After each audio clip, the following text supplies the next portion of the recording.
to walk through life armored against all fear, peril, and disaster. Only two things are needed, two that go always together: the grace of the Divine Mother, and on your side an inner state made up of faith, sincerity, and surrender. Let your faith be pure, candid, and perfect, and egoistic faith in the mental and vital vein tainted by ambition, pride, vanity, mental arrogance, vital self-will, personal demand, desire for the petty satisfactions and of the lower nature is a low and smoke of secured flame that can't burn upwards to heaven. Regard your life as given you only for the divine work and to hear in the divine manifestations. Desire nothing but the purity, force, light, wideness, calm, ananda of the divine consciousness and its insistences to transform and perfect your mind, life and body. Ask for nothing but the divine, spiritual and supermental truth, its realization on earth and in you and in all who are called and chosen, and the conditions needed for its creation and its victory over all opposing forces. Let your sincerity and surrender be genuine and entire. When you give yourself, give completely, without demand, without condition, without reservation, so that all in you shall belong to the divine Mother and nothing left to the ego or given to any other power. The more complete your faith, sincerity and surrender, the more will grace and protection be with you. And when the grace and protection of the Divine Mother are with you, what is there that can touch you, and whom need you fear? A little of it even will carry you through all difficulties, obstacles, and dangers. Surrendered by its full presence, you can go securely on your way because it is harsh, careless of all menace, unaffected by an hostility, however powerful, whether from this world or from worlds invisible. Its touch can turn difficulties into opportunities, failure into success, and weakness into unflattering strength. For the grace of the Divine Mother is the sanction of the Supreme, and now or tomorrow its effect is sure.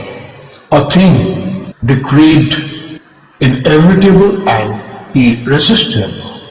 End of chapter 3. Money is the visible sign of an universal force, and this force in its manifestations on earth works on the vital and physical planes and is indispensable to the fullness of the outer life. In its origin and its true action, it belongs to the divine. But like other powers of the divine, it is delegated here, and in the ignorance of the lower nature can be usurped for the uses of the ego or held by assuming influences and prevented to their purpose.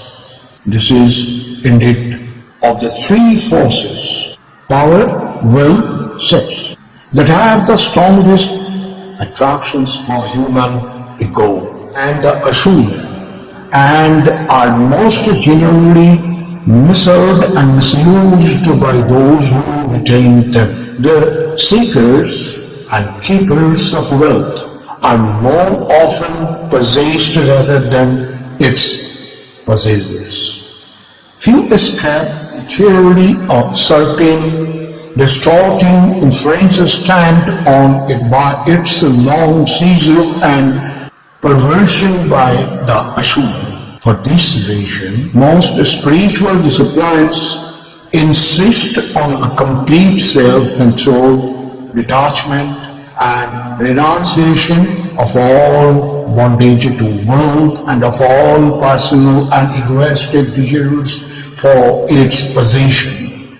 Some even put a ban on money and riches and proclaim poverty and bareness if life is the only spiritual condition. But this is an error. It leaves the power in the hands of the hostile forces to reconquer it for the divine to whom it belongs and use its divinely for the divine life is the supramental way for the sadhaka. You must neither turn with an ascetic shrinking from the money, power and means it gives and the objects it brings, nor cherish a rajasic attachment to them or a spirit of enslaving self-indulgences in their gratifications. Regard wealth simply as a power to be won back for the mother and placed at her service. All wealth belongs to the divine, and those who hold it are trustees, not possessors. It is with them today. Tomorrow it may be elsewhere.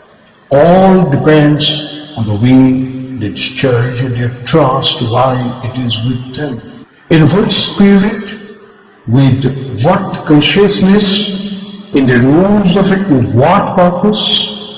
In your personal use on money, look on all who have or get or bring as the mothers.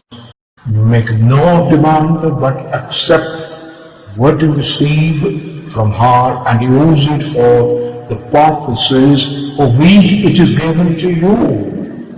Be entirely scrupulous, exact, careful in return. A good trustee always considers that it is her possessions and not your own that you are handling. On the other hand, what you receive for her, lay religiously before her. Turn nothing to your own or anybody else's purpose. Do not look upon to men because of their riches,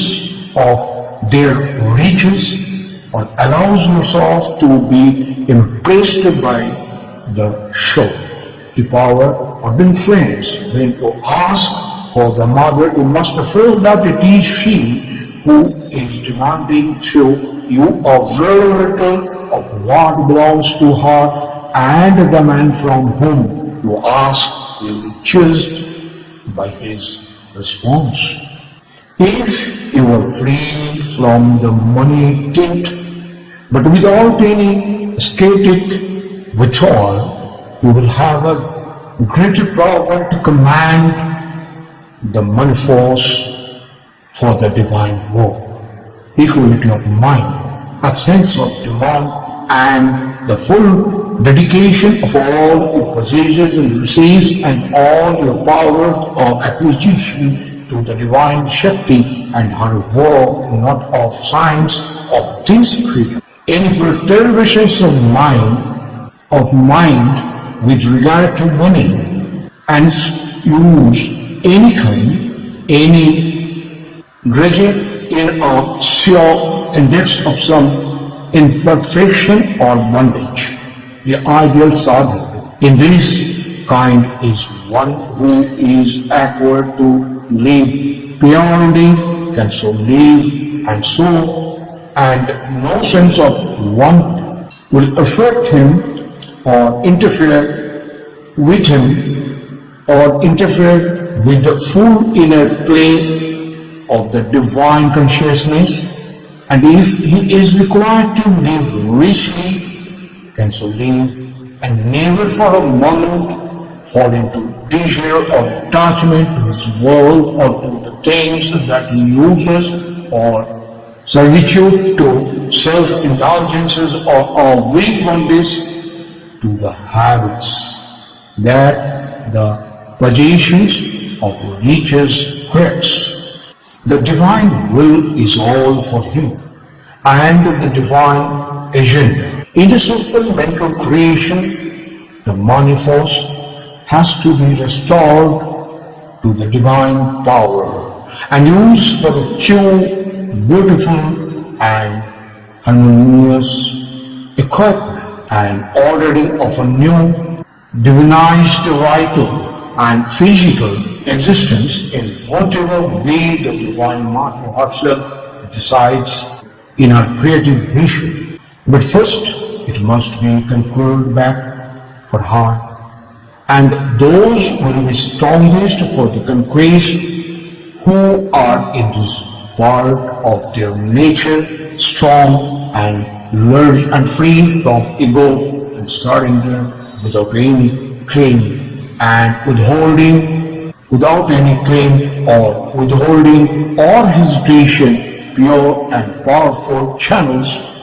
Supreme Persons. This is the end of chapter 4. That's all for the day. Thank you.